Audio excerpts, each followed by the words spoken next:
paki-follow po yung virtual.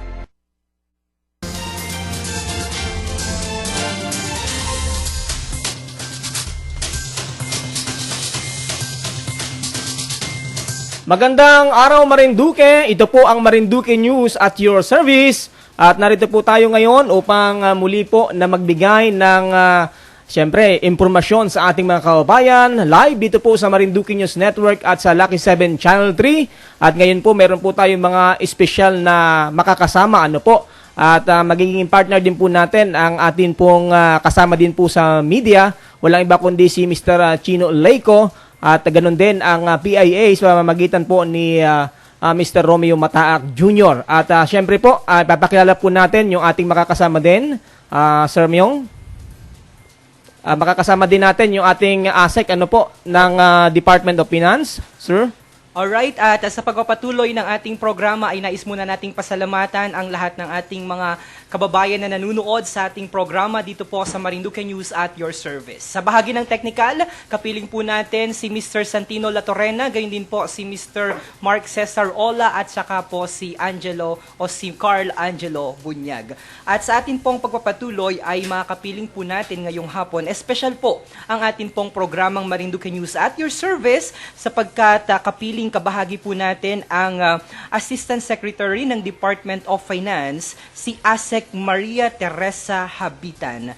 Gayon din po, inaasahan din po natin na makakapanayam at kapiling na po natin dito sa ating Zoom meeting si Mr. Astro Del Castillo.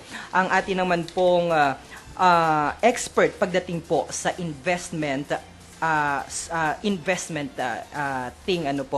In time po ang atin pong usapin na sapagkat nitong nakalipas na mga araw at mga linggo ay laman po ng social media at umikot po sa buong lalawigan ang patungkol po doon sa tinatawag na investment group. Ito po yung invest, wait, and earn. Kung saan ay mismo ang atin pong gobernador ang nagbigay ng babala sa atin pong mga kababayan na maging maingat ang bawat Marinduqueño na sumali sa mga ganitong grupo kung saan ay nagbibigay ng doble o kaya naman ay tripling kita mula sa kanilang regular na investment. At mapalad po tayo ngayong hapon sapagkat mismong ang mga kinatawan mula po sa ating Department of Finance ang ating pong makakapiling dito po sa ating programa. At sa ating pagpapatuloy, Mr. Adrian, ay maaari mo na sigurong i-introduce ang ating co-host for this afternoon. Ayan, at bago natin ibigay yung pagkakataon sa ating co-host si Mr. Chino Leyco, ay atin din pong pinapaalam sa ating mga kababayan. Tayo pinapanood din o napapakinggan sa Radyo Kamalindig dyan po sa bayan po ng Buena Vista. At binabati na rin natin ang lahat po na Marinduqueño all over the world sapagkat tayo pinapanood hindi lamang dito sa Marinduque kundi sa buong mundo. Sa lahat po ng mga sumusubaybay, samahan niyo po kami ngayon pong hapong ito, December 1, 2020. At kasama po natin si Mr. Chino Leyco, Sir, at siya po ay isa po sa ating pong kababayan din. Bigyan natin sa kanyang pagkakataon. Sir Chino. Hi, magandang tanghali po sa inyong lahat. Ako po si Chino. At narito ako para tumulong sa ating mga kababayan para magbigay linaw sa kung ano nga ba ang dapat tandaan pagdating sa investments. Kagaya ng nasabi ng ating mga kasama, narito sa ating station ngayon si ASEC Maria Teresa Habitan at ang isang Batikan at ang Batikan na stock market analyst na si Mr. Astro Del Castillo. Siguro simulan natin yung ating usapan sa tanong na ano mga ba ASEC ang mga lehitimong investment products na otorisado ng Securities Exchange Commission. Alam natin na napaka-critical o napaka-importante ang papel ng SEC pagdating sa investments. So ano ba sa ngayon ang mga otorisadong investment product ng SEC? Okay, ASEC. Mr. Chino, bago po tayo o bago sagutin ni ASEC ang inyo pong katanungan ay bigyan po muna natin ng pagkakataon si ASEC para po sa kanyang pambungad na mensahe at greetings sa atin pong mga kababayan. ASEC, please go ahead po.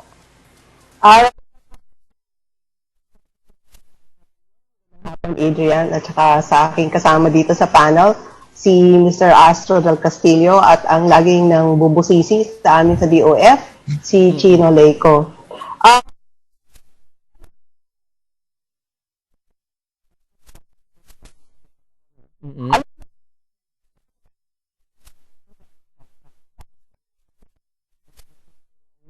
yung instruments na yon. Ano ba yung mga pamilya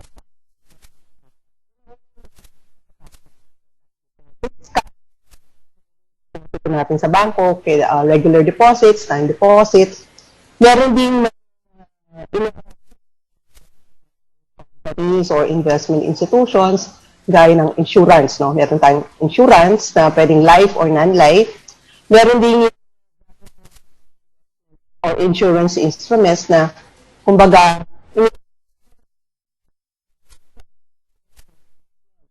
pwede ka rin mag-invest sa stock market. Siguro si Astro makakapag kwento ng mas lawak tungkol diyan. Pwede din tayong bumili ng mga retail bonds ng government, no? Ngayon nag-offer ang government ng Premyo Savings Bond 2 na for a small amount na 500 piso pwede kang bumili ng Premyo Savings Bond. Meron kang kikitain kada quarter or every 3 months. Tapos meron ka pang tsansa na manalo kasi meron silang bunutan ng premyo, parang raffle, no. Meron silang gagawing raffle at least twice a year yata yan. So yun yung mga tinatawag natin lehitimo na investment products. Basta ang siguraduhin natin kung mag-i-invest tayo ng pera natin kasi mahirap kitain ng di ba? Ang mahirap kumita ng pera. So, ang dapat na paglagyan mo ng pera mo kung gusto mo magtipid, siguraduhin mo na yung panaglalagyan mo talagang recognized siya ng government, meron siyang lisensya para tumanggap ng pera mo, may lisensya siya para tumanggap ng pera mo bilang investment.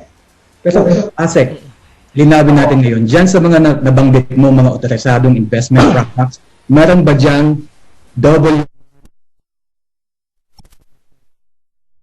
your investment sa loob lamang ng ilang buwan, ilang linggo?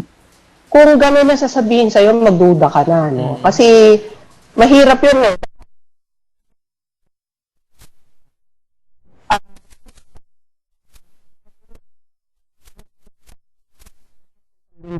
Iba yung 2,000. Medyo diba?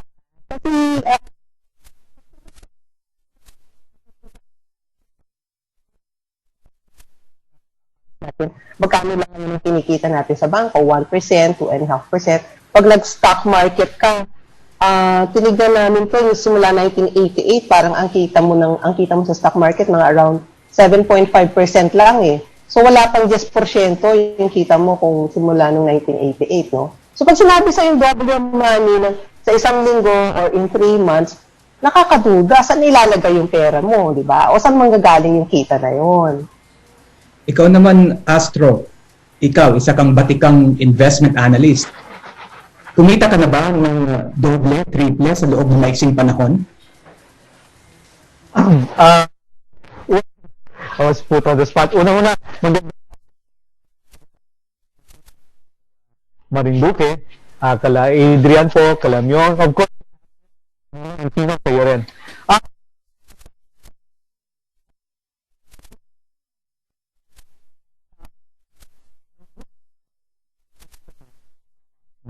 Pero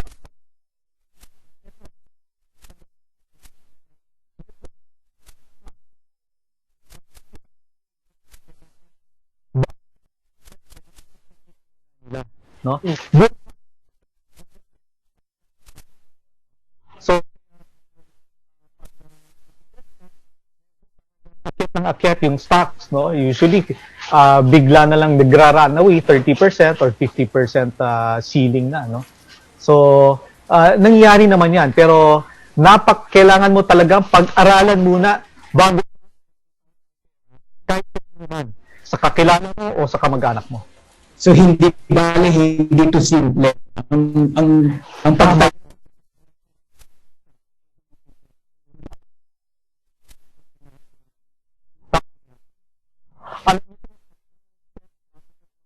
kailangan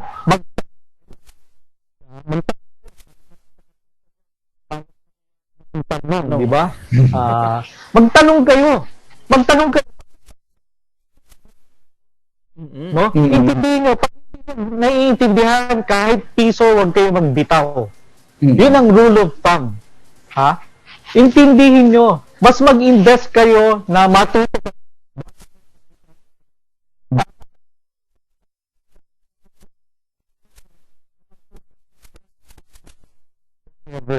Mas mag-invest.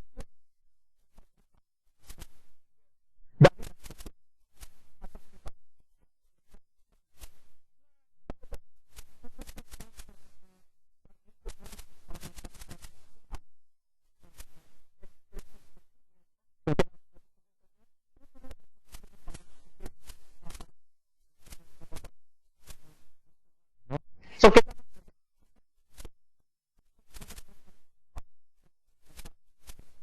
Kasama ng pag-intindi. Ito, may mga investment group. Papakilala meron ka.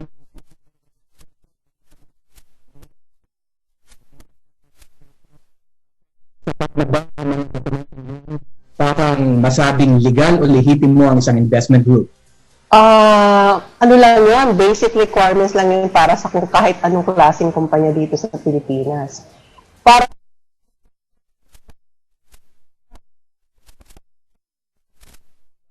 Company Act na sinasabi sinasabi doon na ang kumpanya mo kailangan na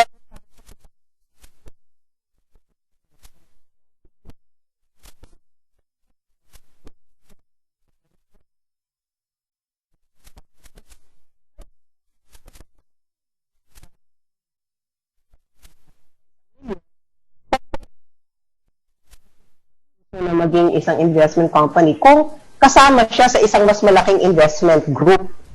Kung na may track record. So hindi basta-basta. Hindi lang yung mag-PPM sa'yo o magsasabi sa'yo na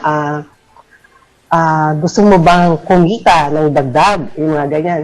PM is the key. Mahirap yung mahirap yung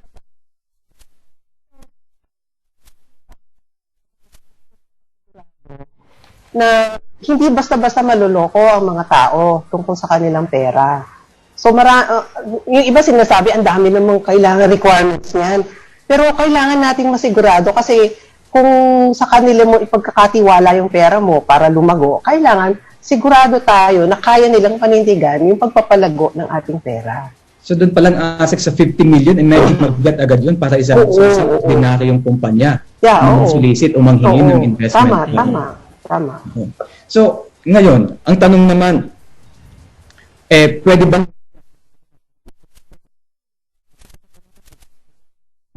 sabi mo nga, PM is the key. Mag-PM ang isang kamag-anak, kaibigan, kapitbahay, sasabihin, uy, subukan mo tong isang investment product namin, no?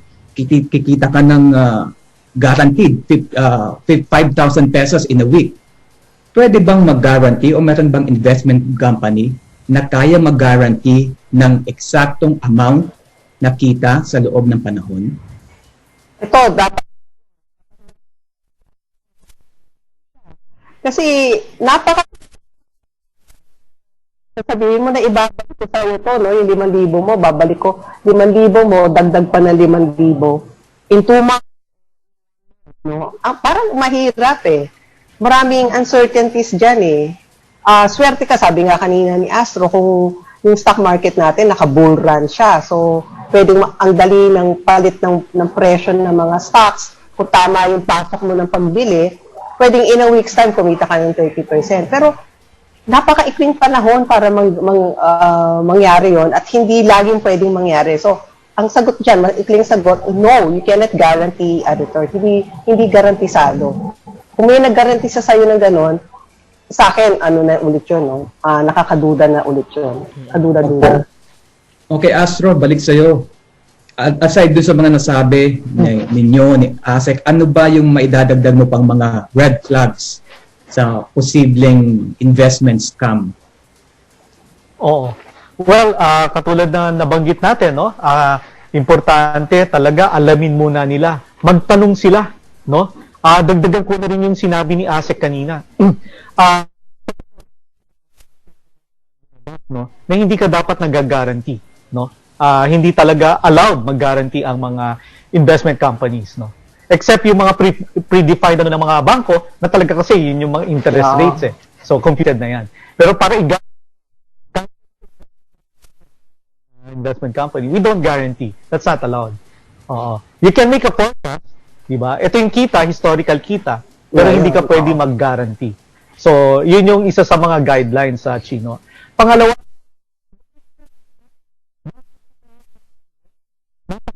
ito,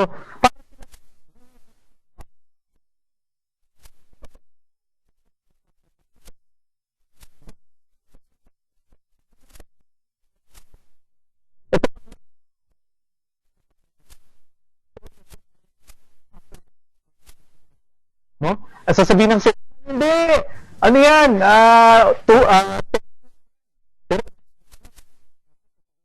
6 months lang yan. Pero nasira lang after 3 days. Tapos hindi na mapagawa. So, kailangan talaga mag-research ka. Sino ba yung mga tao behind dito? Eh kung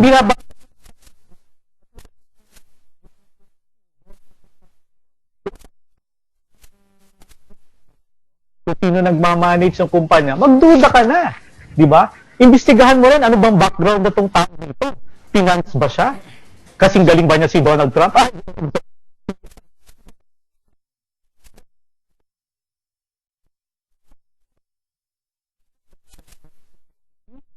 Yung chairman ng Banco de Oro, kasing galing ba niya si Jaime Zobel de Ayala? Diba? Kailangan tingnan mo rin yung background, yun yung mga red flags. Hindi ko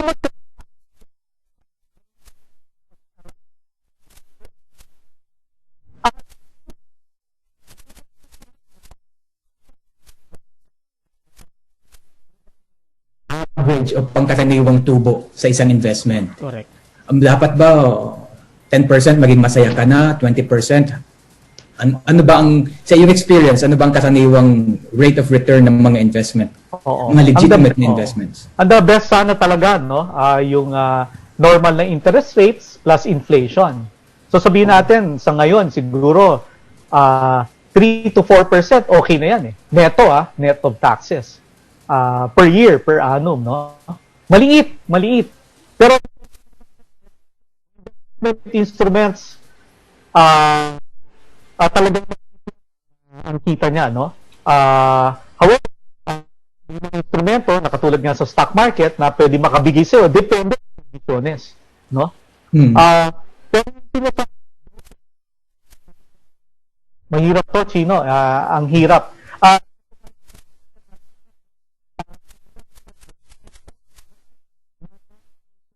Take advantage sa ating mga kababayan. Madami na rin ako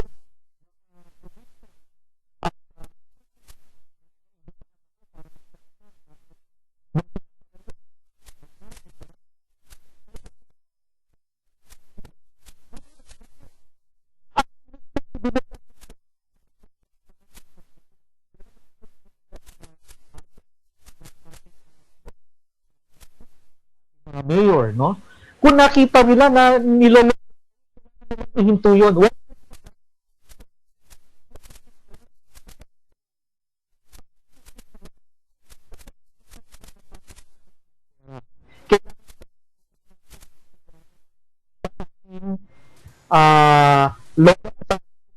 no, sa gobyerno, nasa government, lalo na investments, no? Mas alam nila yan, lalo na ang ang governor dyan sa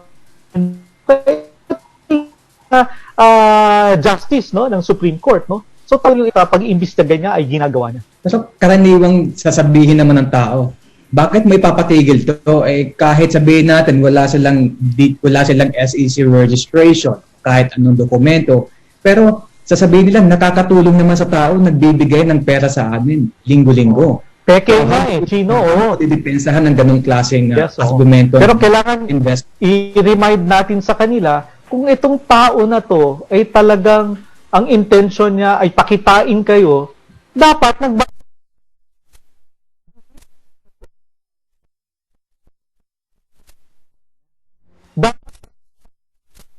diba?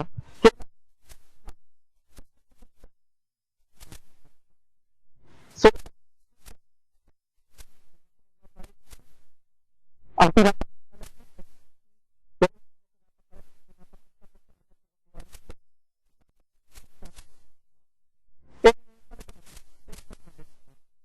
So asa hindi pala pwede sabi ni Astro, hindi pwedeng sabihin mo na kami-kami lang ang yung leader lang ng investment company ang nakakaalam kung saan po inilalagay yung mga perang nakukuha ko sa mga investors. Pwede ba 'yon? Ay, mahirap yun. Ano yun, secret? Diba?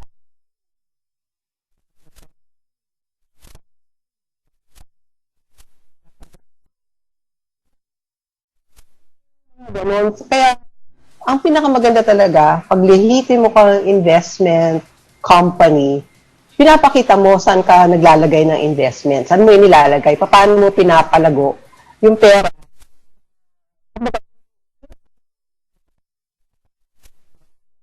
Sa'yo. Saan mo Ang madalas sinasabi cryptocurrency, Bitcoin. o yung iba sa din sila ng share ng ibang kumpanya, yung mga bonds ng mga private companies, bumibili sila ng treasury bills. So, makikita mo na lagi silang may report na saan nila inila. So, kailangan na ang hinahanap ikaw, kung ikaw investor ka, maliit kang investor, nakikita mo yung report na yon. Hindi lang sinasabi na, oh, may SEC registration ako. Wala yun, basic requirement lang yun eh, yung sinasabi natin. Sabi nga ni Astro, there has to be more, kailangan mas transparent ka, mas nakikita. Kasi ngayon uso na din yung mga investment applications sa mga cellphone na nakikita mo na yung pera mo na nagpasok ka ng 2,000, then after 2 weeks nakikita mo dun sa app na nagiging 5,000 na, nadodoble nga naman linggo-linggo. So dapat ka ba magtiwala dun sa nakikita mo sa app na yung pera mo talaga nagiging doble, triple sa loob ng ilang linggo? Eh, nakakatakot yun. Ano yung sino yung nasa likod ng app? Ah. Diba? Who's behind that? Sabi ko yung pera ko. Ganun din kabilis na pwedeng mabawi yun at mawala. Mhm. So, Diba? Maraming ganyang scam. So dapat bang magtiwala pag nakikita mo sa app ng cellphone mo na yung 2,000 after 7 days naging after 2 weeks naging 5,000? Eh, hindi, no? Baka mamaya.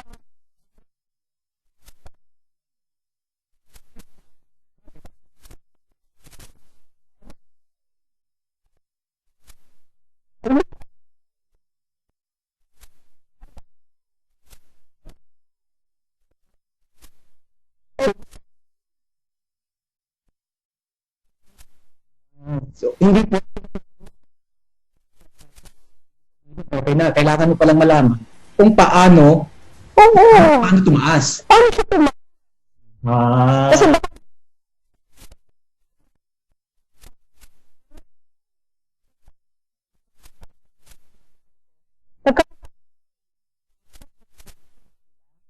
Kung sa bagay, kung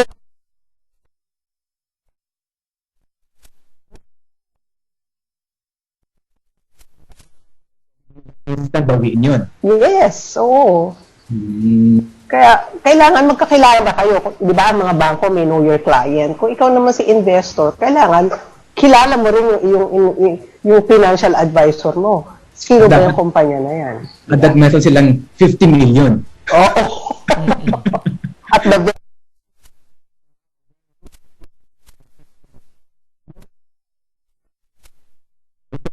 Isa kang investor, kilalang investor. Dapat bang gamitin ng isang tao ang kanyang para gamitin sa investment ang kanyang budget para sa pagkain ng pamilya, pambayad ng bills, renta at matrikula? Magandang katanungan yan, Chino, no? Ang talagang ini-encourage ng mga kababayan,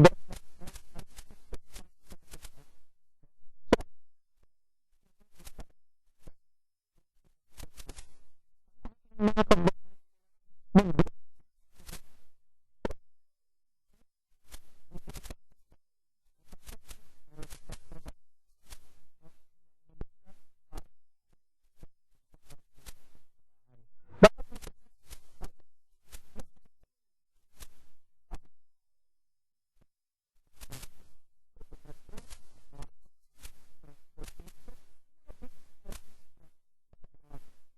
yung talagang gastos. Dapat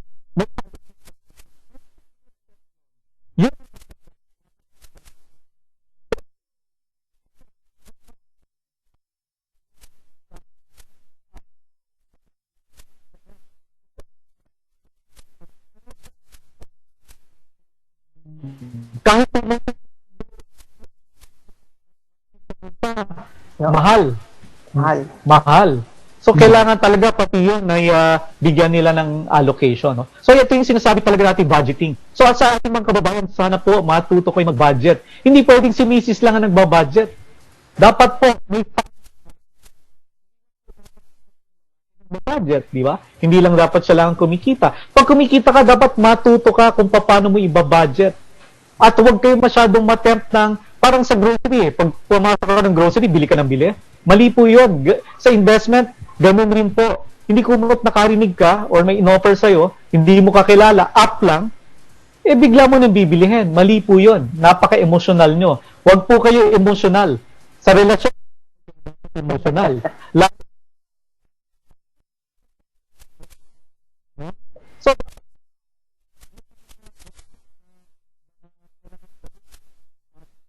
financial goals, sana po kasama po yan. Mga pinag-ipunan nyo sa isang investment na hindi nyo naman naiintindihan.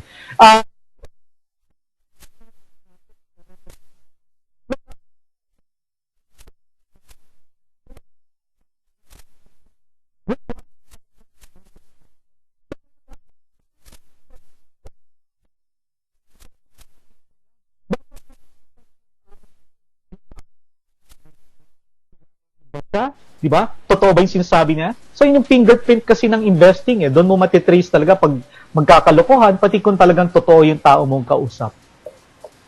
Okay, sa mga pangkaraniwan namang tao, syempre yung iba, yun na nga, yung ibang nawala ng trabaho ngayong pandemya, susugal. Yung lahat ng ipon nila sa buong pagtatrabaho nila, ilalagay sa isang investment company. Ligtas ba yun? Na lahat ng pera mo ilagay mo sa isang investment product. Hindi maganda yon. Huwag sila mamadali.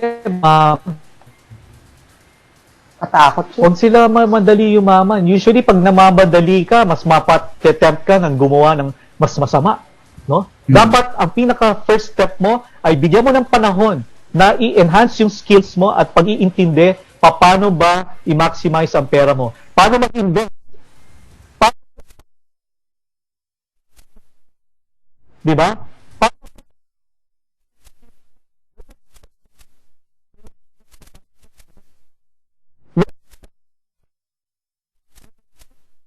Di ba? You should go beyond.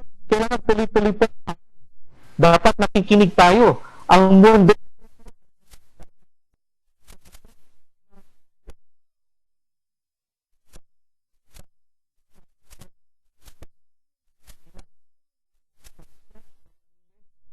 ng bitang naiintindihan ang papasukin natin.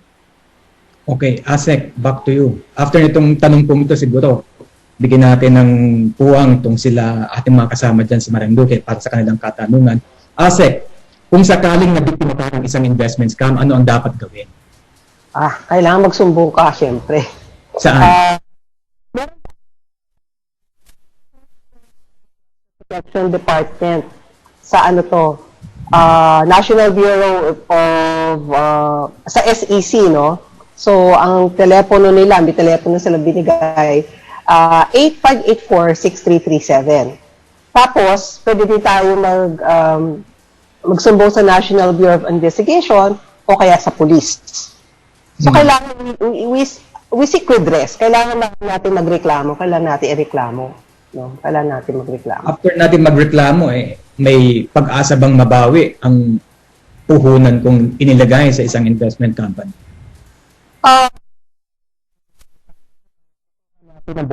Inilagay mo dun sa isang investment company. Kung sa totoo lang, ang dami na nating kababayang nasunog sa ganyan di ba?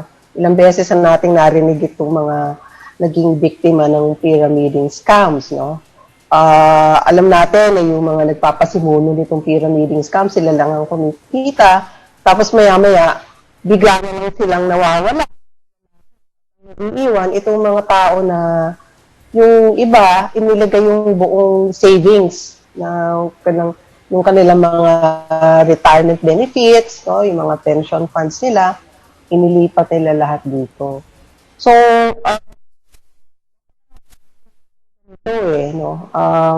kailangan siguro in time matutunan na natin talaga na kung paano ang tamang pag-invest. Adrian, may mga tanong ba kayo? Ayan. Magandang hapon, Asek. Magandang Nakamute ka, hapon. Adrian. Ayan, sige. Aha. Nakamute si Adrian. Yan, magandang. Yan, nakikinig ka.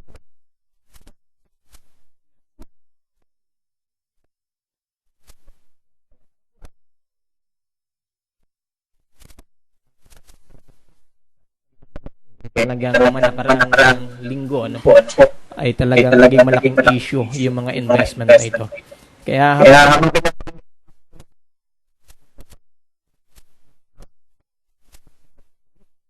yung mga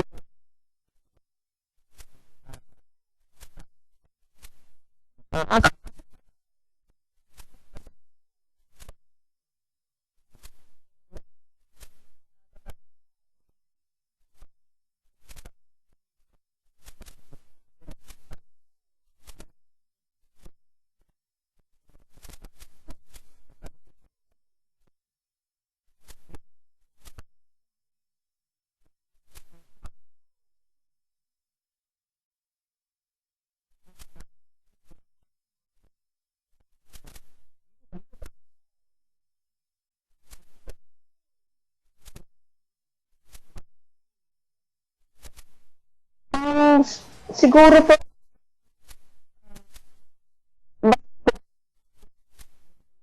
mga otoridad na tungkol sa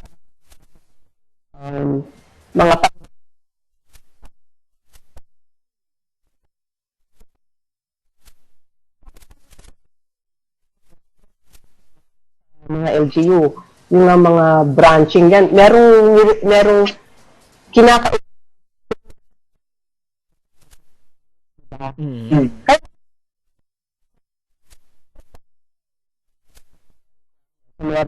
yung sinasabi nating SEC requirement, company registration, BIR.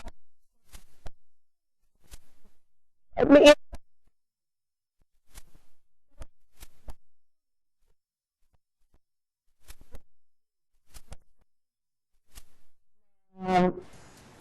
mapag Sino ba to? Sino ba to may-ari nito? Kasi yun yung pinakakailangan nating malaman lagi eh. Sa kahit anong klaseng investment company na gustong pumasok o nagkukumiring investment, kilala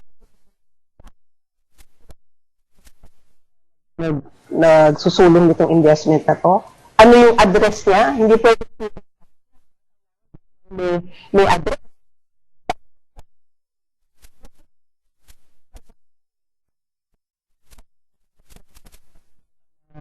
Mapanghahawakan, ano? Para kung sakasakali, pwede mong matrace kung itong may-ari ng kumpanya na to.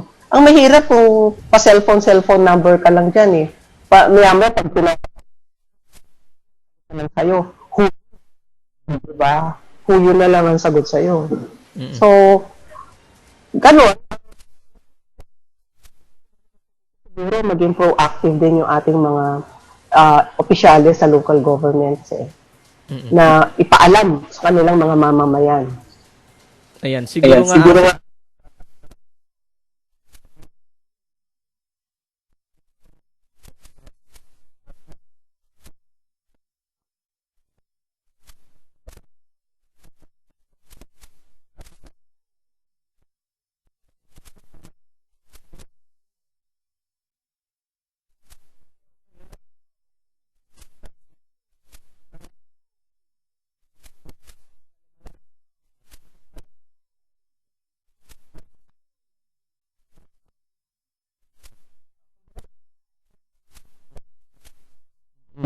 So,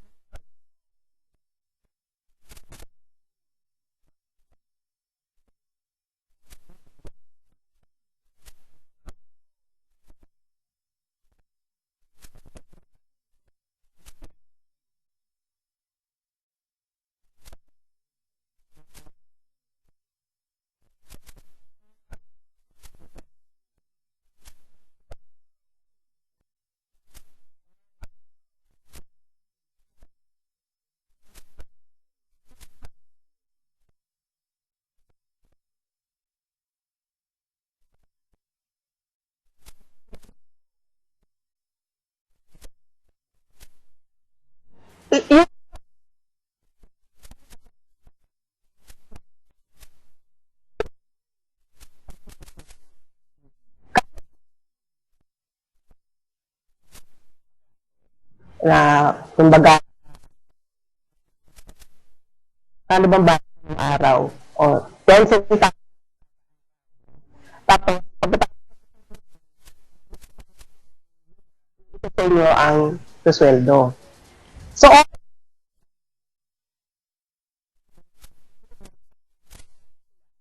ang sweldo kasi kumbaga limang ano pa lang siya, isang linggo pa lang siya nagbigay, nakuha na niya yung pang isang buwan agad.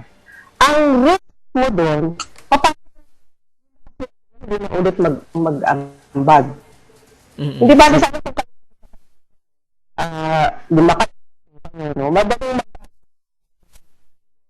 utang sa paluwagan. Ang mahirap kung ginawa mo yung paluwagan na malaki na kayo, mahirap mo nang matuntun kung sino-sino yung dapat na nag-aambag. No? Tapos palaki ng palaki yung pot. Yun ang attraction doon yung pot na pagkalaki-laki. Pero tandaan nyo na yung pot na yun, kaya siya lumalaki kasi laging may nag-aambag araw-araw. Ano kung huminto ng mag-aambag? Diba? Pag huminto na siyang mag-ambag, wala na. Wala na silang makukuha. So, yun lang ang ano doon. Hindi ko sinasabing masama yung konsepto ng paluwagan. Maganda siya kasi kung magkakaibigan kayo, tulungan kayo para makapag-ipon. Pero, mas tapos isa online, hindi na kilala kung sino yung mga naglalagay doon. Ano ang panghabol mo? Paano mo sila hahabulin? Kung merong isa o dalawa na tumigil, pagtapos sila makuha yung kanilang sweldo, paano kung tumigil na sila na magbigay? Meron siyang inherent risk no? Opo. Maganda yung simula niya, maganda yung gusto niyang mangyari, pero yung risk na nakaakibat doon sa mismong paluwagan na yon, medyo malaki din habang lumalaki yung grupo. Asek,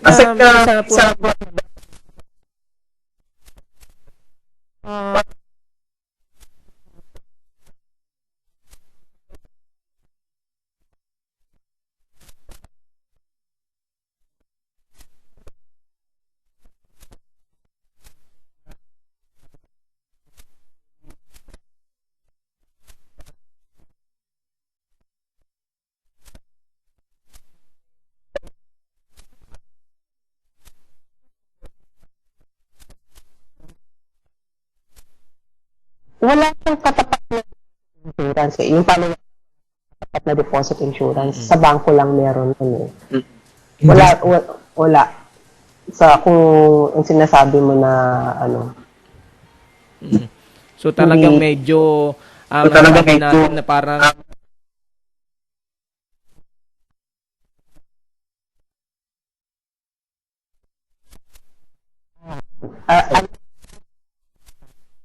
yun ang sinasabi dito. Siguro, Adrian, tanong din natin si Astro, who's experience na. Matagal ka na sa industriya ng stock market. Definitely, maraming ng panahon, ilang beses ka nang natalo sa stock market. Ano ba ang dapat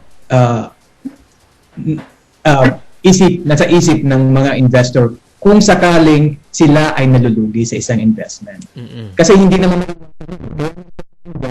you're taking a risk. Pwede kang kumita, pwede kang talo.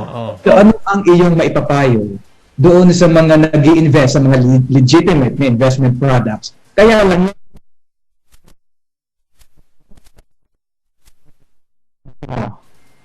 para sa mga tinamaan, mga nalugi, ako rin tinamaan rin ako ng pagkalugi, no? Lalo na ng mga krisis sa merkado. Bigla na lang bumaksak, naipit yung mga kapital, no? Pero kami kasi medyo kailangan talaga magkaroon ka ng strategiya, no?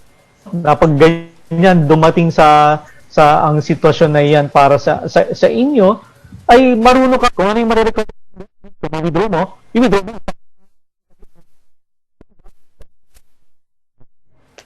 Okay? So again, sorry ba?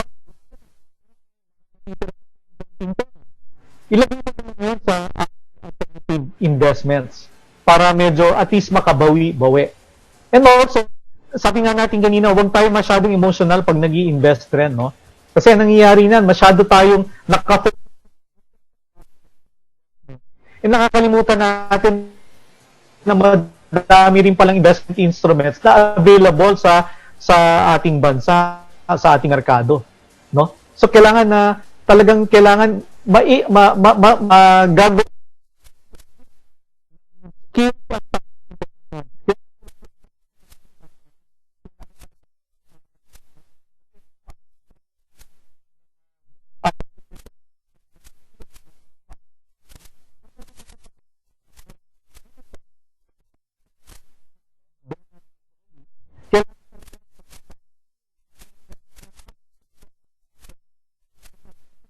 hindi ko masyadong emotional. So parang base sa usapan natin ngayon, hindi simple, napaka-komplikado talaga ng investment. Tama po.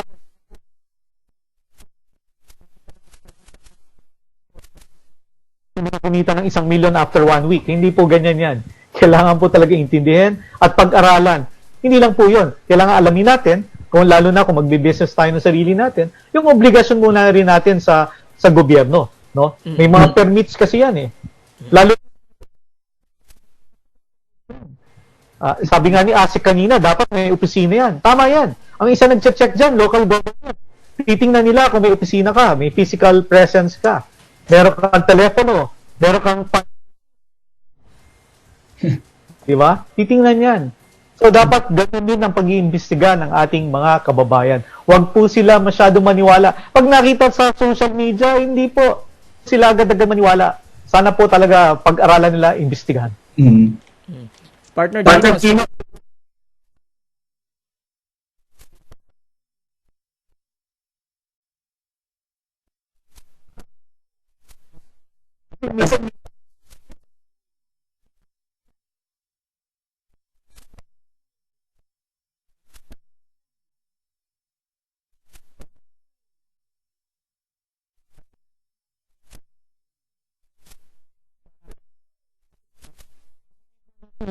Katibayan na talaga pinayagan sila ng gobyerno na magbenta. No? Oo, bago sila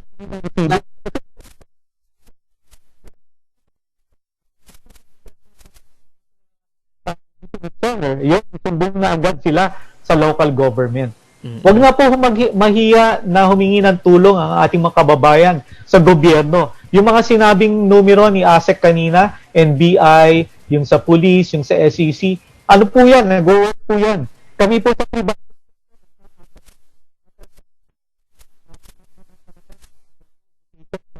publiko, no, sa buong Pilipinas. So, pag meron po silang kailangan about investments, magtanong lang po sila sa mga kanilang investment advisor sa bangko, sa munisipyo, pwede rin naman po sila magtanong para malaman kung legitimate yung kumpanya na yan, o no, ng Bureau of Treasury, meron po mga may mga counting link na para matuto ng pag-invest.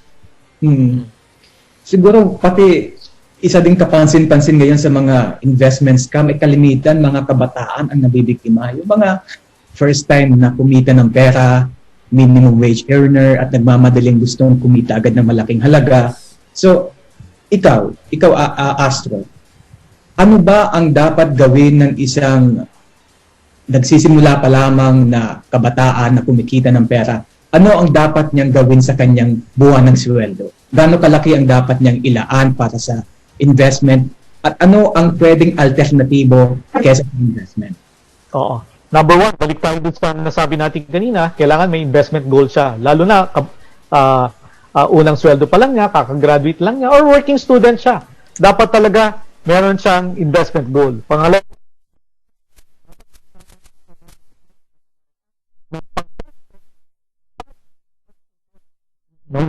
pag may ganun kang konsepto, mas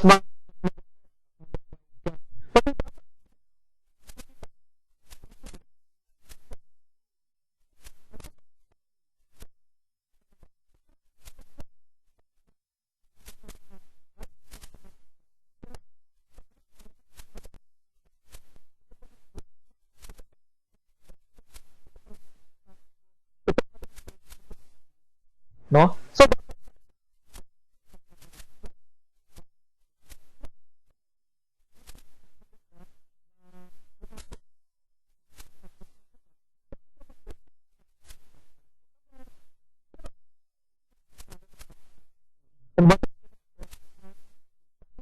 libre yung mga seminar. Kahit kami sa CMIP, no, Capital Market Institute of the Philippines, tawagan lang kami, pupunta kami dyan sa Marinduque, magle-lecture kami, no? Advocacy namin 'yan. Lalo institutions, financial institutions, nag-offer yan talaga ng skills para mas matuto ang ating mga kababayan. At isang gusto ko lang emphasize, nung panahon pa ni President Arroyo to, no, na talagang nagkaroon ng circular na yung mga kabataan, yung sa elementary school, pinopromote na ang investor education, no, ang financial literacy. So sana lang masustain yun para in the long run ng mga nagte-take advantage talaga. So again, para dun sa may may extra pera, planuhin ng tama at intindihin nyo kung saan nyo ilalagay yung pera bago nyo bitawan or bago kayo po mag-invest. Siguro pinaka-importanteng malaman, sakaling may isang kaibigan, kamag-anak na lumapit sa inyo at mag-alok ng investment, unang hanapan siguro ay yung sinasabi ni Asek na may 50 million ka ba? Yung siguro ang pinaka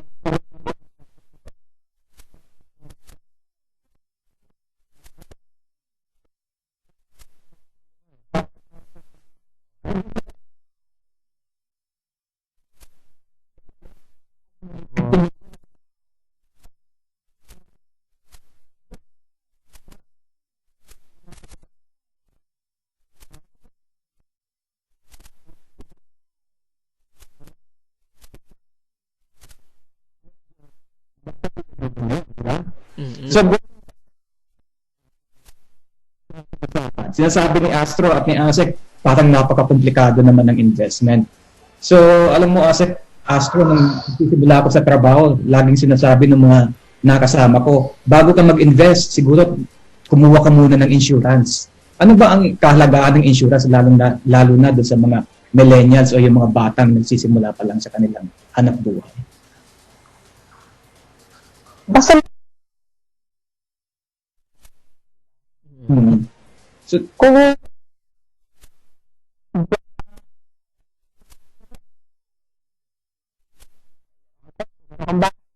kailangan din may insurance ka eh. Para may huhugutin. Yun ang unang-una, may huhugutin. May huhugutin ka. Kung nagkasakit ka,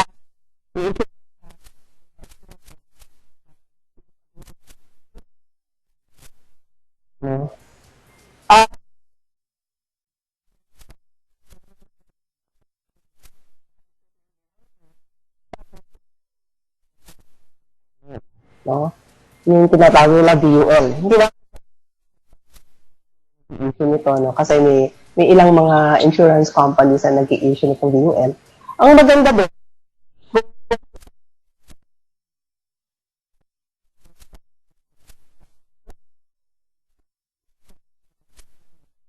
yung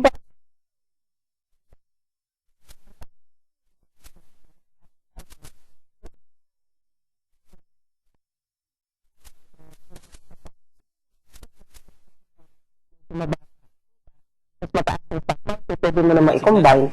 So kung medyo may kailangan kang pera, kunyari, balak mong magburakan, pwede mong i-withdraw yung portion lang na yun. Okay naman No, din. pero hindi magagalaw yung face value ng mismong insurance mo.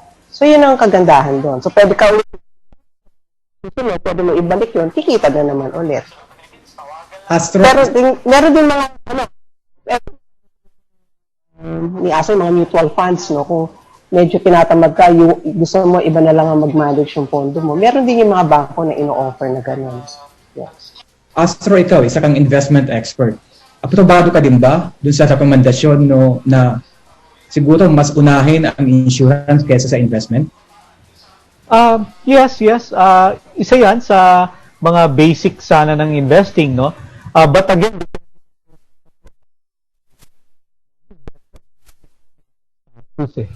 minsan hindi nila priority yung insurance, no? Siguro ngayon, time dependent.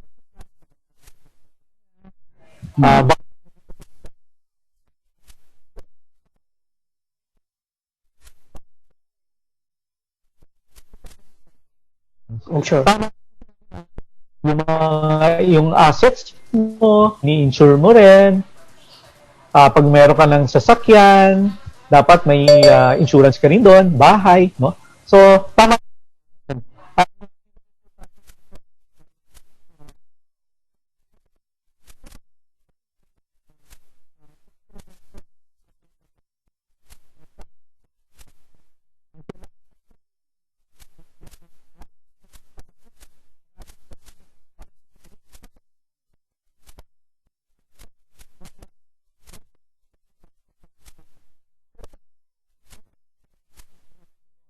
So, sana ma-encourage talaga sila. Or, tawag kami ay pwede mag-organize, kahit Zoom lang, tatawagin natin mga professors na magagaling at tuturuan namin kayo kasi yun ang gusto namin mas maayos yung pag-invest ng ating mga kababayan kasi mas nakakatulong to sa ekonomiya, no? Kaysa sa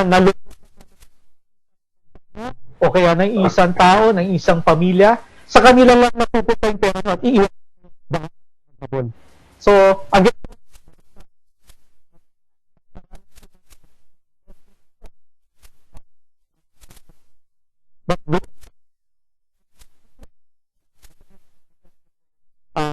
investment objective again. Pero sinasabi nila yung insurance naman daw medyo hindi enganyong mag-invest doon dahil hindi naman ako may kinabang dyan pag bumili ako ng life insurance kailangan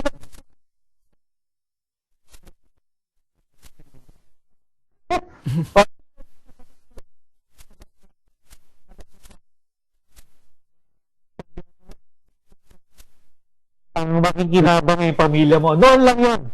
May katulad nga na sabi ni Asek, madami ng mga no? Nakalink yan sa stock market, sa bonds, no? Sa mga mutual funds. Kikita yan. So, minsan may quarterly payment. Okay lang.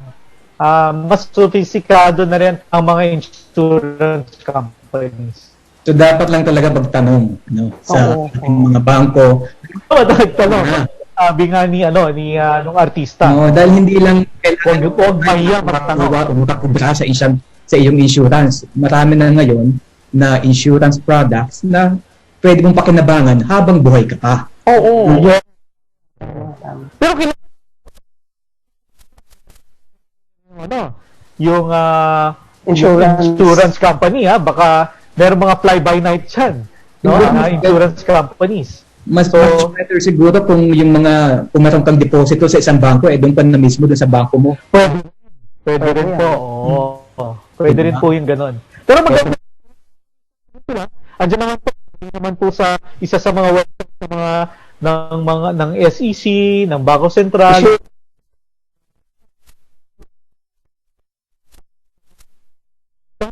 Companies, top mutual fund companies, no?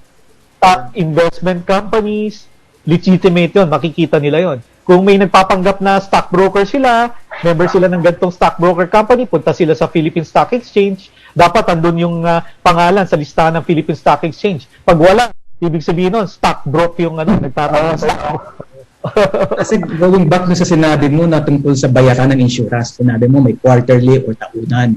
Ang isa namang concern, sigurado ng marami sa ating mga kababayan dyan sa Marinduque, kahit sabihin natin yung quarterly 10,000, medyo mabigat pa rin yung quarterly na 10,000 para sa mga kababayan, sa marami nating kababayan dyan sa Marinduque. So meron pang mga alternatibong insurance na abot tayo. Alam mo, may pinupush kami na matagal na yung microinsurance, maliliit lang ito.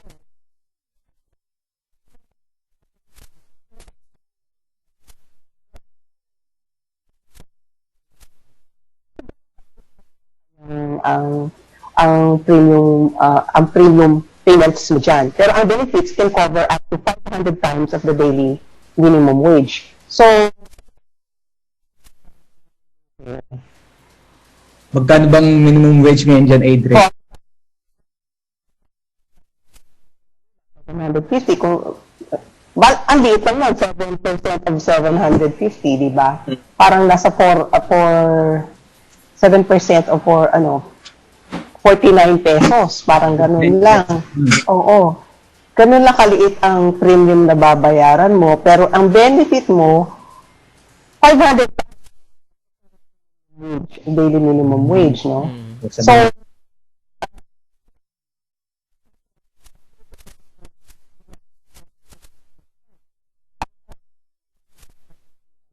₱1,000 na ng microinsurance nung sa Typhoon Haiyan sa Yolanda. Maraming nabiktima doon sa Typhoon Haiyan na sa kabutihang palad, mga ano sila, microinsurance, pala sila, kumuha ng microinsurance. So like for example, mayroong isang bata na naiwan ng magulang niya, nakakuha siya ng benefit from the microinsurance firm. Nabigyan siya ng benefit because Ito, of that. Asika, mabilis na computation ko sa sinabi mo tungkol sa microinsurance. Sabihin natin ang minimum wage. Ang babayaran. Yes, Kung 42. sakaling may mangyari sa yung hindi ka inaasahan, makakakuha ka ng 300,000 pesos. Yes. Mo. Oo. Tama. Dito yung mga kung yung para sa ating mga nakikinig diyan sa Marinduque, mas maganda pa ito kaysa dito sa mga triple or double, di ba? Sa iyong pamilya, sa iyong bahay, sa iyong mga ari-arian, sa halagang 42 pesos. Kung sakaling kailanganin mo at may mangyaring hindi maganda sa iyo, may makukuha kang 300,000 pesos. So saan ba nabibili itong microinsurance naman, Asek? Meron din pa. Masyadong malalaman niyang may ganyan palang produkto, hindi nakakarating sa mga basa-barangay ng buong Pilipinas. Alam mo kung sino ang yung financial institution na talaga nagsusulong nito?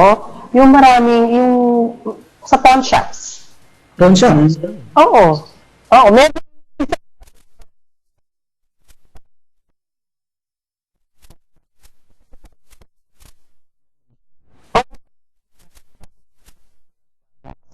Hindi naman ba komplikado ang mga requirements dyan, Asek? Ay,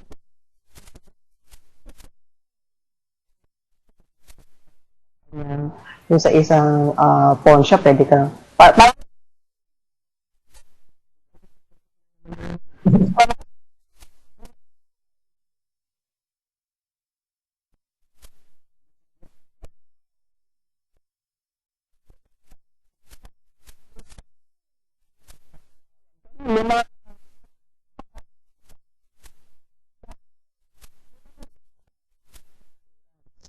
So bagay na bagay siguro to lalo na dyan sa Marinduque na alam natin na madalas bisitahin. Oo. Diba? Oo. Ang microinsurance ba nagpo-cover din hindi lamang sa buhay? Yung mga life na pwede mong ipa-insure sa microinsurance. Siguro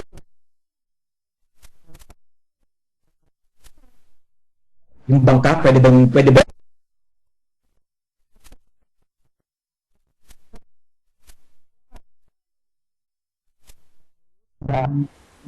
So mas siguro yan, no? Kung talagang mag-i-invest ang mga tao, yung mga kababayan natin na medyo tight ang budget, kung mag-i-invest sila sa microinsurance, bagay na bagay ito dahil lalo na dito sa lalawigan ng Marinduque na madalas bisitahin ng bagyo. Halagang 42 pesos hindi naman siguro mabigat yun sa bulsa para sa mga kababayan nating mga magsasaka, mga ordinaryong manggagawa, ha? 'Di ba? Oo. Asek, Partner Chino,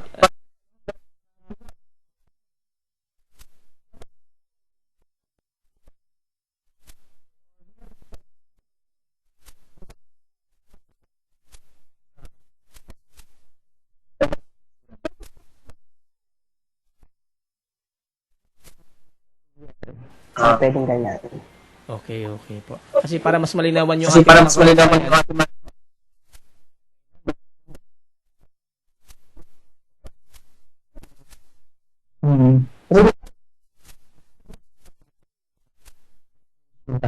Dahil kung yung medyo kasing mga malalaking, yung talagang mga milyon-milyon na insurance, medyo mabigat sa respond. So, siguro dapat din, kung sabi nga ni Asek, yung isang kilalang pawn shop, sigurado ko naman meron niyang pawn shop na yan sa Marinduque. Pwede kayong siguro, bukas na bukas, puntahan niyo yung pawn shop, lahat ng pawn shop sa Marinduque. Magtanong kayo, may micro-issue.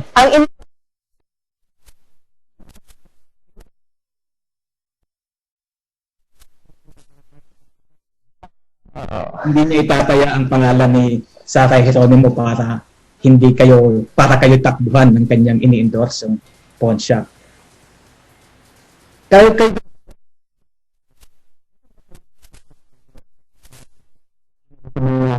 sa kababayan natin, Astro, na hindi pamilyar sa mga financial terms kasi medyo minsan yung mga investment, yung mga pagbinasa mo yung mga kontrata sa investment, medyo intimidating. May mga kung ano-ano mga lingwahe na hindi naman ginagamit sa ordinaryong usapan.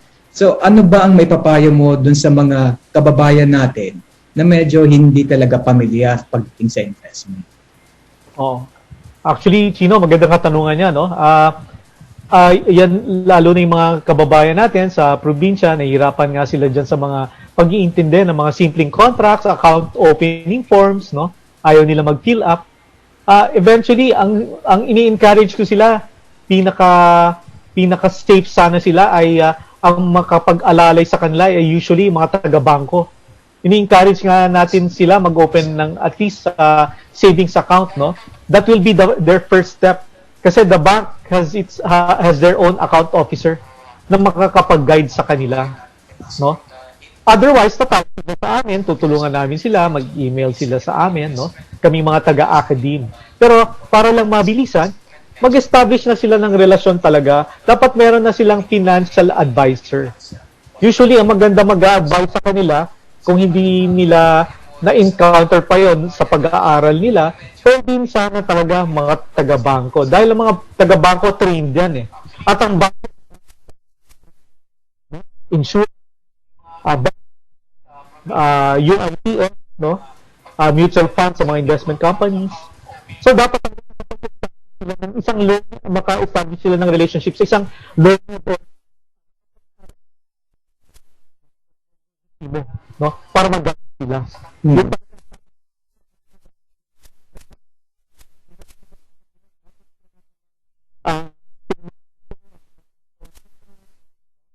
So, institution, which usually ang maganda sa tingin namin ay sa bangko muna. Yeah. At alam naman natin ngayon na simula nung March, marami sa ating wala tayong kawala sa lockdown. Marami sa ating kahit ikaw, si Asek, ako, lahat, kahit mga taga Marinduque na lockdown.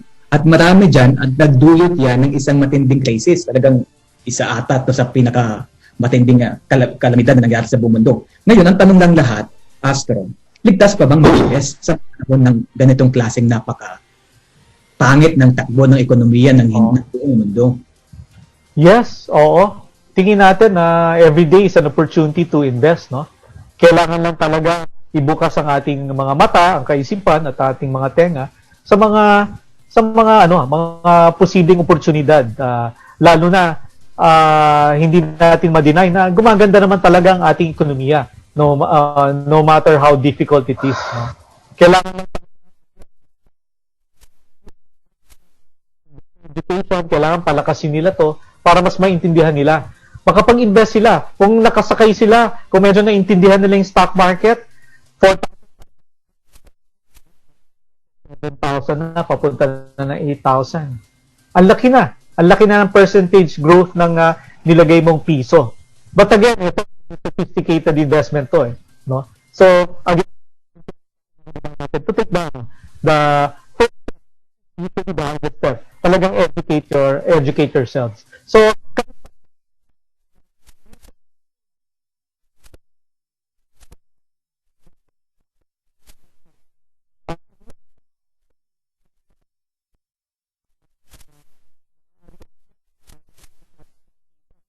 no?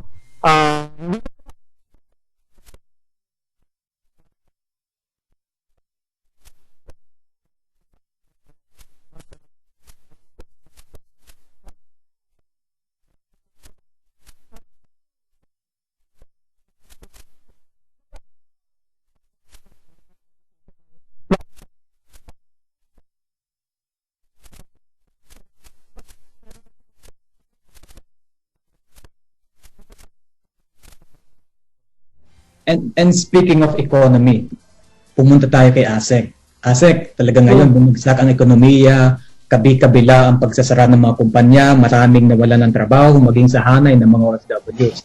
Bilang isang opisyal, na isa sa mga opisyal na bumalangkas ang ating recovery plan, ano ba ang pwedeng asahan ng ating mga kababayan, lalo na yung mga nasa probinsya tulad ng Marinduque, galing sa national government sa panahon ngayon?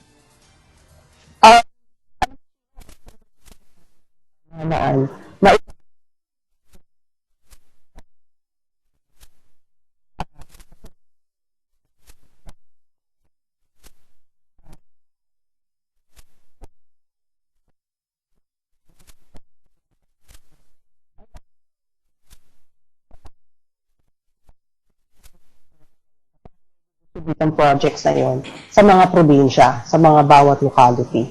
Yun ang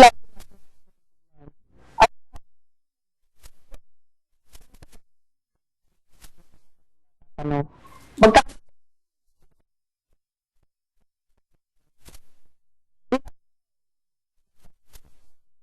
ang mapag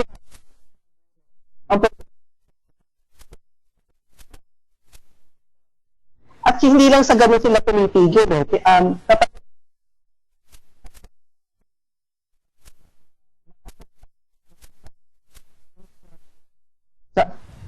Sa ba region ng Marinduque? Pasensya na.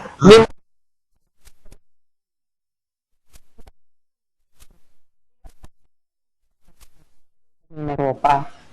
So ganito yung pagbabalangkas ng budget eh.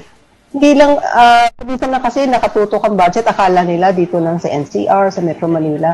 Actually, hindi. Ang mahalagang component ng budget ng pamahalaan natin ay yung pumupunta sa mga probinsya kasi ang daming tao doon. Ang daming tao doon. At kaya gusto natin na maging very effective at efficient yung pagbababa ng budget at paggastos ng ating mga different government agencies. No? Kasi ang gusto natin mangyari, mas maraming sources of growth na manggaling sa probinsya na mas maisulong natin yung paglago ng ekonomiya sa lahat ng probinsya ng Pilipinas. Kasi ngayon parang nanggagaling yung paglago ng Pilipinas, nanggagaling lang dito sa Luzon, nanggagaling lang dito sa malalaking lungsod. Samantalang ang daming oportunidad, ang daming opportunities, ang daming potential ng ating mga local government units para makadagdag ng ating ekonomiya. So, yun yung dapat na tinitingnan natin sa budget. Ganun ang pagbabalangkas ng budget.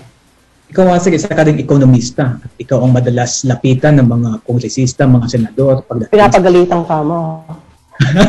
Kasi naman na din dahil isa ka sa mga eksperto, kaya kasama ka din sa mga madalas na nakakausap ng ating mga opisyal ng gobyerno. Ikaw, sinabi mo ang budget, kailangan ibaba sa mga LGUs. Kailangan yung mga nasa probinsya ang makinabang. Oo. Pera galing sa national government. Dahil dyan, ang tanong naman nila, next year ba, sa 2021 ba, talagang medyo babalik na yung ating dating sigla ng ekonomiya? Magiging maluwag na ba kung gusto kong pumunta ng Maynila? Kung gusto kong mamasyal?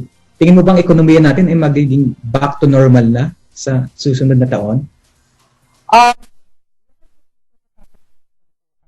Kasi kaya sa ganitong sitwasyon ngayon, hindi lang dahil sa ekonomiya, kundi dahil sa kalusugan. Meron tayong health issues. So, ang kailangan natin matutukan,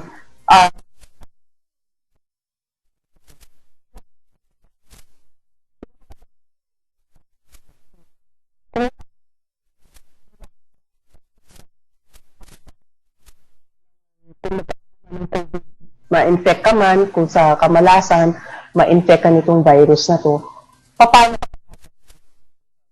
system? No? Kailangan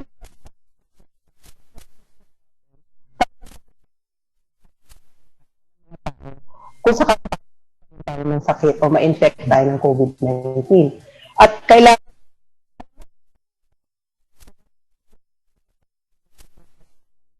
ng proper recognition na ang Pilipino sumusunod sa health protocols eh. Nung sinabi na itong March hanggang May, talagang halos walang traffic. No? Kung nakakalabas ka, halos walang sasakyan sa kalsada. At unti-unti makikita mo yung mga taong lumalabas. Lahat sila nakasuot ng mask. Yung sinabi, so makikita mo na ang Pilipino, ang order,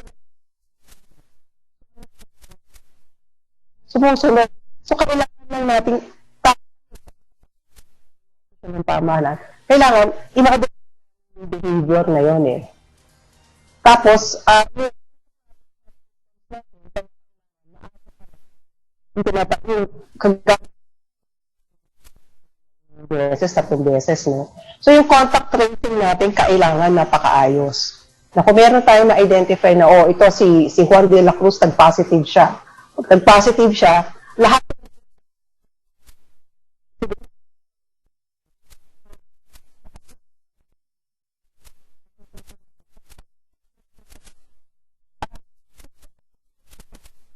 natin eh. Liliit at liliit yan. So, ang ating mga ospital, magiging ano pa rin sila, kayang-kaya tumanggap ng pasyente. At hindi lang yung COVID-19 patients, pati yung mga nganak, yung mga talagang may ibang sakit, na-stroke, hindi ka matatakot. So, kung ikaw man, kailangan mo lumabas, ngayon kasi unti-unti na tayong pinapalabas, no? Lalabas ka na meron kang kumpiyansa kahit papano. Kasi yun ang kailangan natin maibalik sa ating bansa. Yung kumpiyansa ng tao, di ba? Na lumabas at makihalubilo. Astro, ikaw, isa kang financial eksperto, batikan sa financial markets.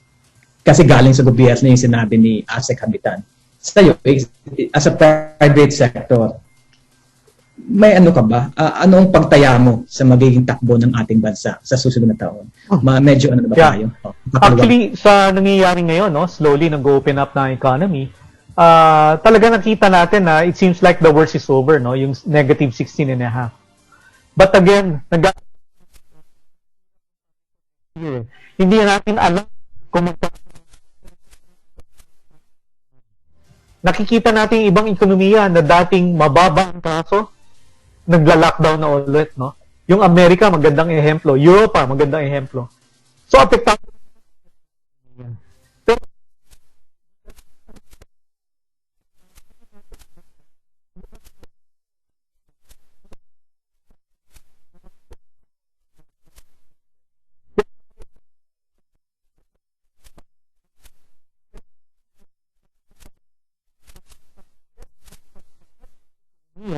ay hindi lang yan, no? Hindi no? Magsuot ng face mask, isumbong yung mga hindi nagko-comply, no? Kailangan talaga magtulungan. Kaya yun ang gobyerno, ano,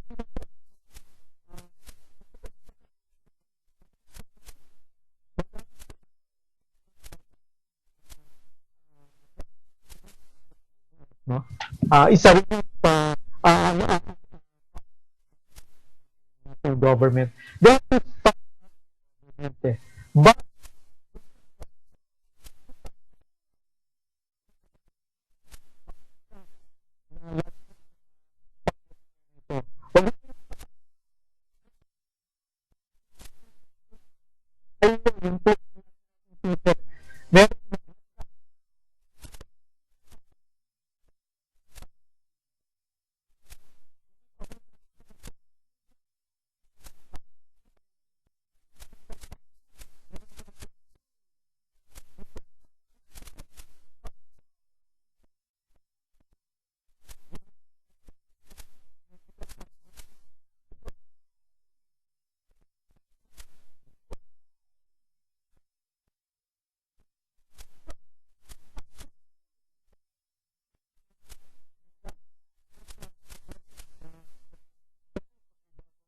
kay ASEC na unti-unti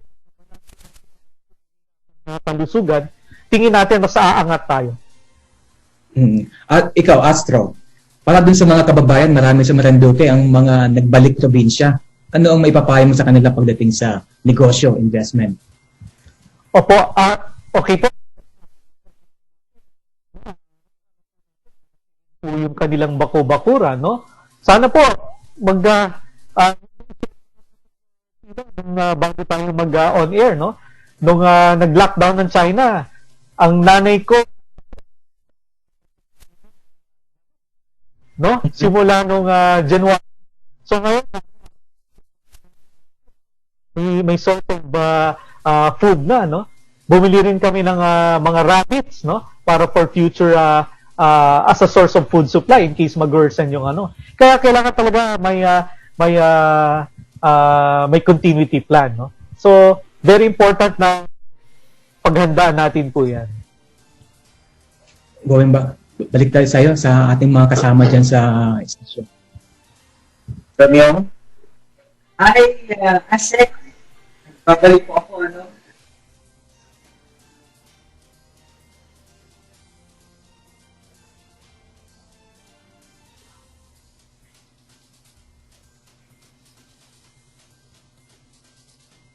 ng Marinduque.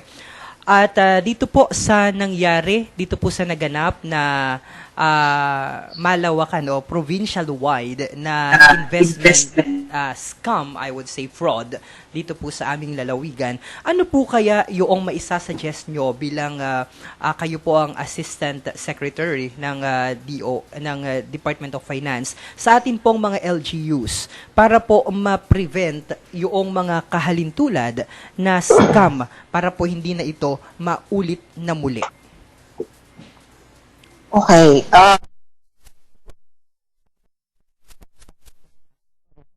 Para mag-lecture, no? May kailangan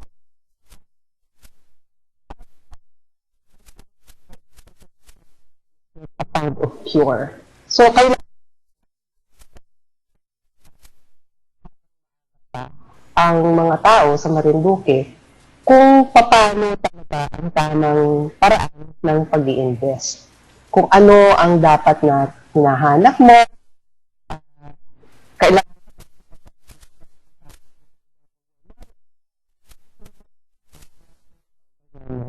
kung ano yung mga dapat na hanapin dun sa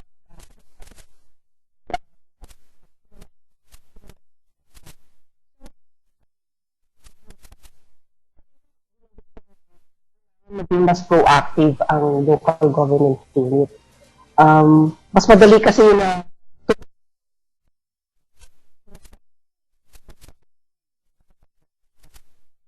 at saka maging sa probinsya, sila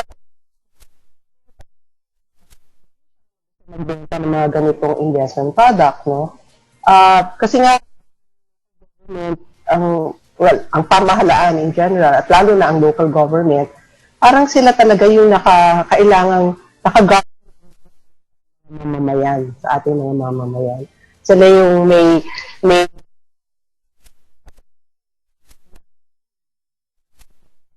sa mga mamamayan. So, unahan na natin. Hindi tayo mag-conduct ng training, no? Maganda siguro yun. Sa general pwede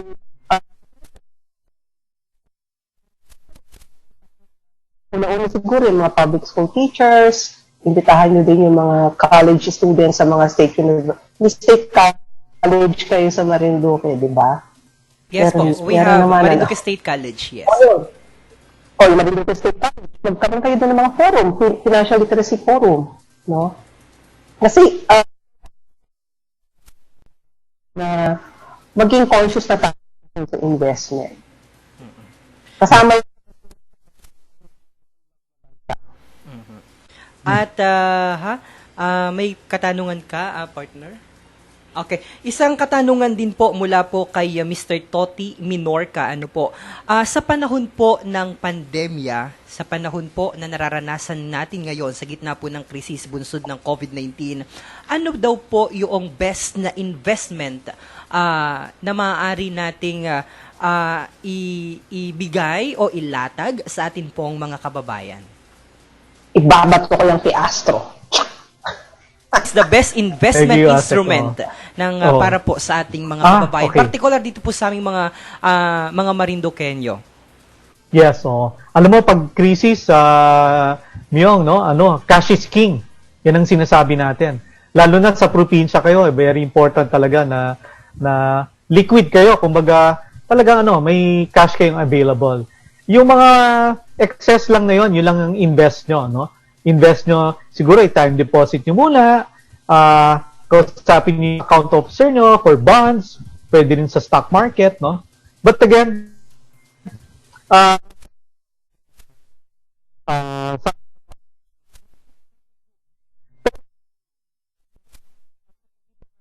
lalo na sa probinsya, very in demand. Siyempre, nandiyan pa rin yung mga PPEs, no? Kung meron kang tailor shop, madali kang gumawa siguro ng mga mask and other PPEs. Pero yung mga talagang karamihan na wala resort, ang resorts lang nila, meron silang lupa na malaki-laki, siguro pwede magtanim pa rin sila pagkain pa best business best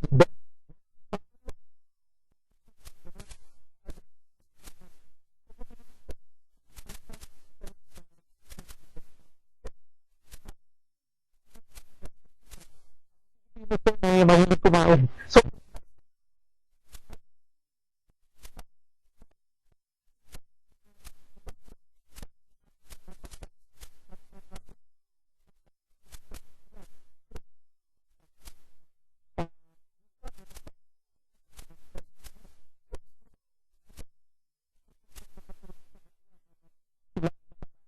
dun sa Marinduque at kami ay naka-lockdown dito sa Metro Manila. Lalo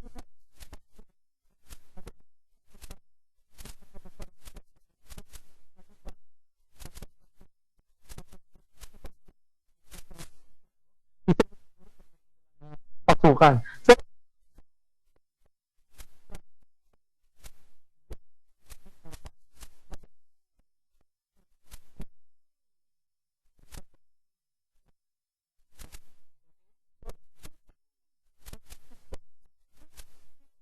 mga skin.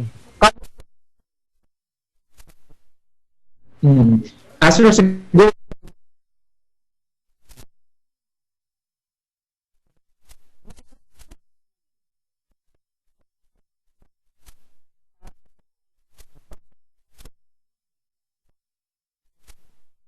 No? Huwag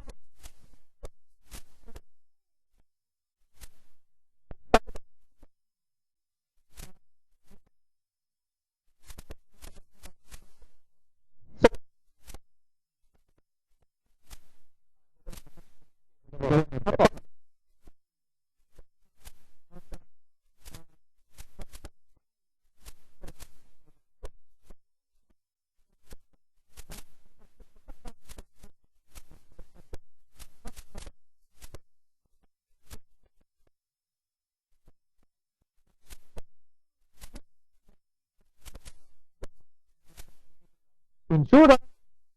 Wala na palang educational insurance. Nalugi na yan, no?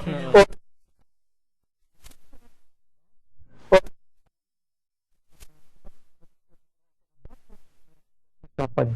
parang sinasabi mo, huwag ka muna mag-invest.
Alam mo, Astro Asek, siguro yung sinabi mong Kaya kailangan, we should be there.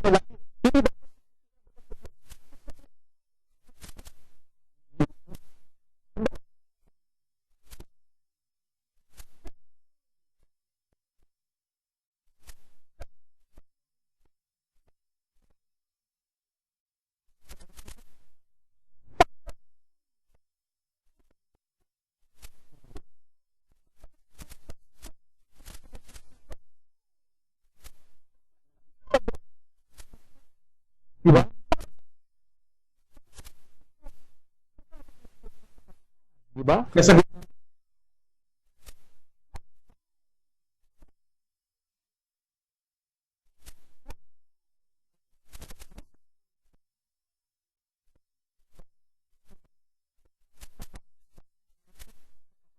natin sa gobyerno, sa local government.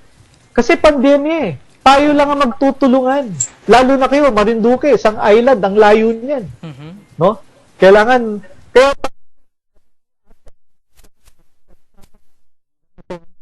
huling pag-appear sa inyo, tuturuan invest, dadang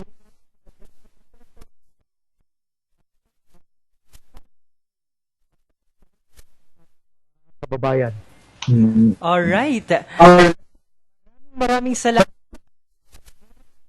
Pilipinas at sa buong kapuluan, ganap na pong ika-alas 5:14 ng isang magandang hapon at siguro tayo po ay magtatapos na sa atin pong napakagandang talakayan ngayong araw na ito. Maliban na lamang kung meron pa pong mga katanungan ng atin pong kasamang Adrian at ang atin pong kasamang si Mr. Chino Leyco. Okay na ako. Siguro, sometimes after nitong pandemic, pag lumawag na yung ating transportation, imbitahin natin. Imbitahin ko si ASEC at si Astros. Nako. Welcome na welcome. Welcome na.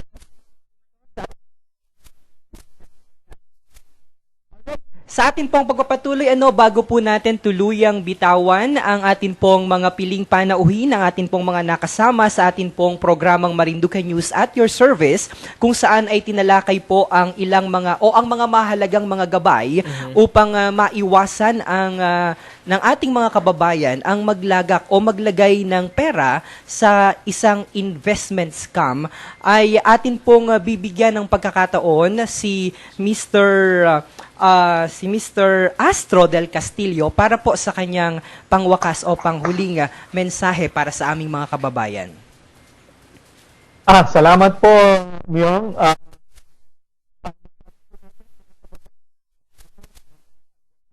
Marinduque, sana po bigyan natin ng panahon ang ating sarili na matuto po ano ba po investments, no? Paano ba po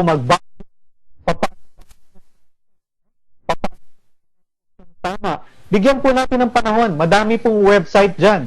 Andyan po ang Philippine Stock Exchange. Ang alam ko, meron din pong financial literacy ang Bangko Sentral sa website nila.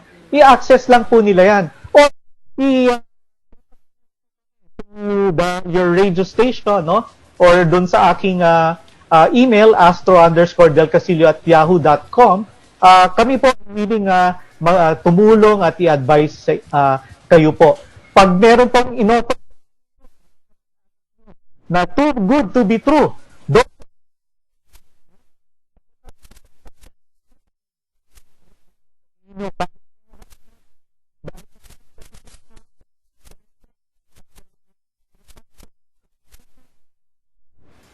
at kay Adrian, hindi yan, no? Huwag sila no?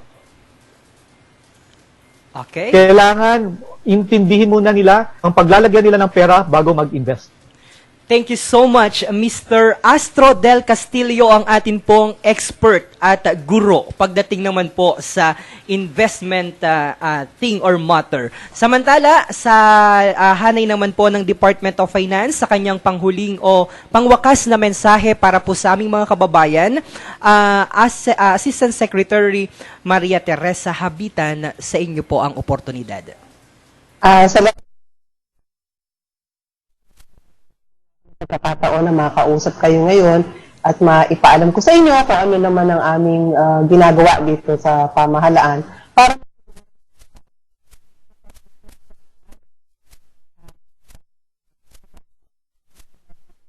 investments, no?